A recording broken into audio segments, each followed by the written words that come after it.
আসসালামু আলাইকুম। জেলা প্রশাসকের কার্যালয় নারায়ণগঞ্জে একটি নিয়োগ বিজ্ঞপ্তি প্রকাশিত হয়েছে। তো এখানে বেশ অনেকগুলো পদের সংখ্যা দেখা যাচ্ছে।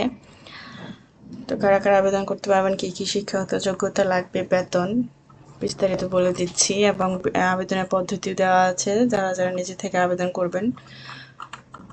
আর যারা চ্যানেলটি সাবস্ক্রাইব করেন চ্যানেলটা সাবস্ক্রাইব করবেন, ভিডিওগুলোতে লাইক কমেন্ট শেয়ার করবেন। কোনো প্রশ্ন থাকলে প্রশ্ন করবেন, আমি উত্তর দেওয়ার চেষ্টা করব।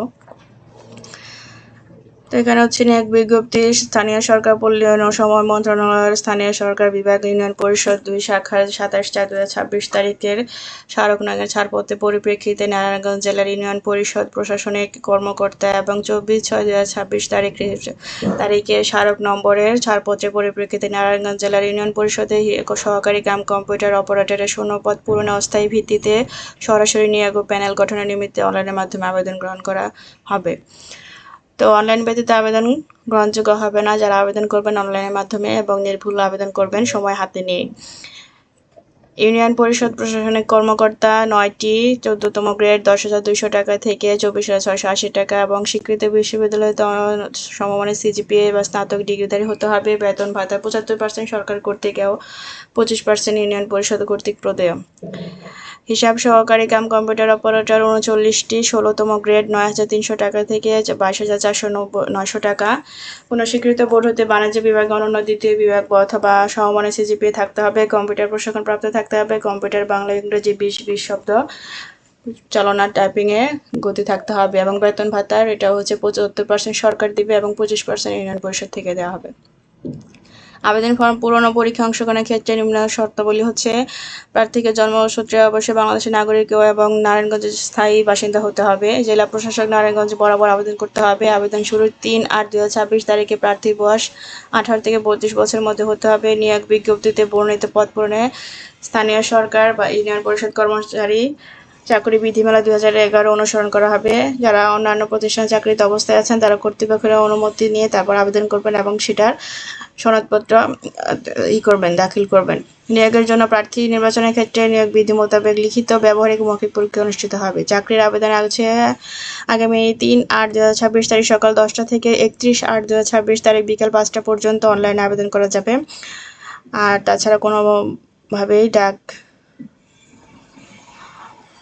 সরকারি সরাসরি বা ডাকযোগে কোনো দরখাস্ত গ্রহণ করা হবে না। সরাসরি বা ডাকযোগে প্রেরিত সকল দরখাস্ত বাতিল হবে। ঠিক আছে। লিখিত পরীক্ষায় উত্তীর্ণ প্রার্থীদের মৌখিক পরীক্ষার জন্য ডাকা হবে এবং সকল প্রকার কাগজপত্র প্রথম শ্রেণীর কর্মকর্তা দ্বারা সত্যায়িত থাকতে হবে। যাতে পরিচয়পত্র, মুক্তিযোদ্ধা কোটা হলে কোটার, তারপরে হচ্ছে আবেদনকারী যদি বীরাঙ্গনা বা মুক্তিযোদ্ধা তৃতীয় লিঙ্গ হন সেগুলোর হচ্ছে সনদপত্র, প্রত্যয়নপত্র, ক্ষুদ্র নৃগোষ্ঠী হলে, শারীরিক প্রতিবন্ধী হলে সকল সনদপত্র লাগবে। নিয়োগের জন্য বাছাইকৃত প্রার্থীকে চূড়ান্ত নিয়োগের পূর্বে চাকরির চারিত্রিক প্রতিবেদন সম্পাদন করা হবে। অনলাইনে আবেদনের নিয়ম হচ্ছে ওয়েবসাইটে গিয়ে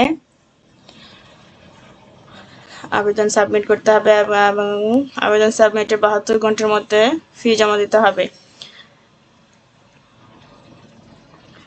১১২ টাকা করে ফি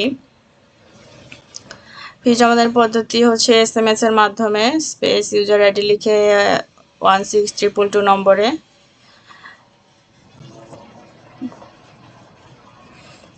এবং প্রবেশপত্র সংগ্রহের নোটিশ হচ্ছে ওয়েবসাইটে এবং জেলা প্রশাসক কার্যালয় নারায়ণগঞ্জের ওয়েবসাইটে পাওয়া যাবে। এছাড়া প্রবেশপত্র সংগ্রহ সংক্রান্ত SMS শুধুমাত্র যোগ্য প্রার্থীর মোবাইল নম্বরে SMS এর মাধ্যমে জানানো হবে।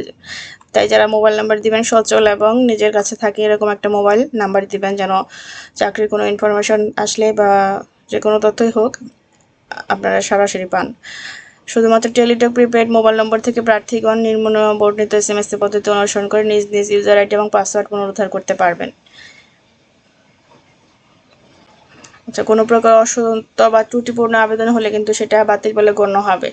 একজন আবেদনকারী কেবল একটি পদের জন্য আবেদন করবেন, একাধিক পদের জন্য আবেদন করবেন না, কারণ এখানে পরীক্ষা হবে। তো একজন ব্যক্তি একটা পদের জন্যই পরীক্ষাতে বসতে পারবেন। পরীক্ষায় অংশগ্রহণের জন্য আবেদনকারীকে কোনো প্রকার টিএ দেওয়া হবে না। আবেদন গ্রহণ ও বাতিল করার সিদ্ধান্ত কর্তৃপক্ষ রাখে।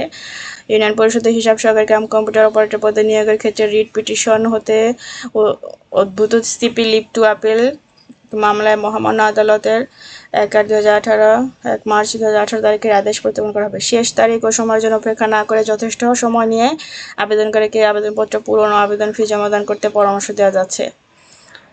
তো এ ছিল বিস্তারিত। নারায়ণগঞ্জবাসী যারা আছেন তারা আবেদন করবেন নির্দিষ্ট সময়ের আগে এবং নির্ভুল আবেদন করবেন। নিজে যদি আবেদন করতে সমস্যা হয় তাহলে কারো সাহায্য নিয়ে আবেদন করতে পারেন। ধন্যবাদ ভিডিওটি দেখার জন্য।